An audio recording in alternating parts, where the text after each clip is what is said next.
अभावाचे नाक लावुनिया लाभे, वरदल भक्ती तैषा परी. नकटीचा गुण उपहास लोका, दांभिक भक्ती तैशी तुम्ही देखा. काजळ कुंकू माथा वेणी, नकटी सुंदर म्हणेल कोणी. नकटीचा संग करी तोची, दांभिक भजनाते देवोची लाजे. एका जनार्दनी भावे वीण, कुसराचे भजनते नकटे पण. श्रोते हो, नकटी या रूपकाद्वारे दांभिकपणाने परमार्थाचे सोंग घेणाऱ्याचे सोंग चव्हाट्यावर आणले आहे व अशा लोकांपासून सावध राहण्याचा इशारा दिला आहे. परमार्थ म्हटले की आपल्याला वाटते की उपवास करायचा, जप करायचा, वनात जायचे, ध्यान करायचे, भगवे वस्त्र धारण करायचे. पण श्रोते हो, ही तर परमार्थाची बाह्य साधने आहेत.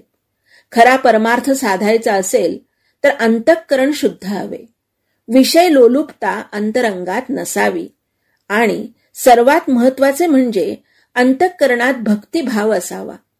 तरच परमार्थ साधेल, नाही तर असे दांभिक नकटेच आहेत. तुकाराम महाराजही तेच सांगतात. काय करावी ती 32 लक्षणे, नाक नाही तेणे वाया गेले.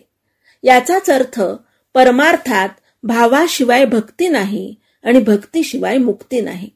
पण हा भाव, ही श्रद्धा अंतःकरणात उत्पन्न होणे कठीण आहे.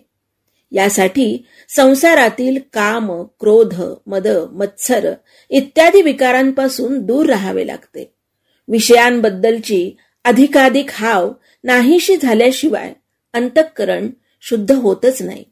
आणि अंतःकरण शुद्ध नसेल तर भाव कसा निर्माण होणार? म्हणून तुकाराम महाराज म्हणतात, भाव तो कठीण वज्र हे भेदवे, परी न छेदवे मायाजाळ. त्यामुळे ज्यांच्या मनात हा भाव निर्माण झालेला नाही, त्यांनी विषय लोभाने वरवर भक्तीचे सोंग मिरवणे म्हणजे नकटीने खोटे नाक लावून मिरवण्यासारखे आहे. नकट्या बाईचा लोकात उपहास होतो, तसाच उपहास दांभिक भक्ती करणाऱ्या लोकांचाही होतो. प्रथम जरी लोक त्यांच्या वरवरच्या भक्तीच्या सोंगाला भुलले तरी त्यांचे खरे स्वरूप कळल्याबरोबर भक्त म्हणून घेणाऱ्या दांभिक लोकांचा समाजामध्ये उपहासच होतो. एखाद्या नकट्या स्त्रीने कितीही नट्टापट्टा केला तरी तिच्या नकटेपणामुळे लोक काही तिला सुंदर म्हणणार नाहीत, तिचा उपहास करतील. त्याप्रमाणे भावरूपी नाक नसेल तर भक्तीचे बहिरंग सोंग टिकणार नाही. ते टिकणार तर नाहीच, पण लोक अशा दांभिकाची थट्टा करतील.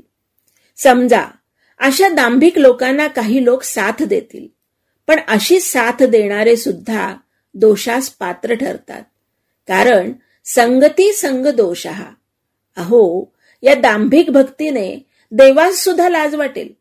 कारण सर्वांचे अंतरंग जाणणारा देव त्याला हा दांभिकपणा समजणार नाही काय?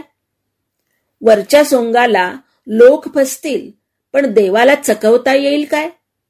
अशा दांभिक लोकांच्या बेगडी भजनाची देवाला सुद्धा लाजच वाटेल.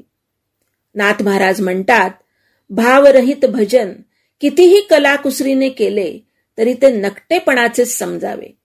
ज्या भजनात मन तल्लीन झालेले नाही, जेथे भक्तिभावाचा अंशही नाही, ते कितीही मधुर संगीताने नटलेले असले तरी ते नकटेच. ते देवाच्याच काय, लोकांच्याही मनाला भिडत नाही.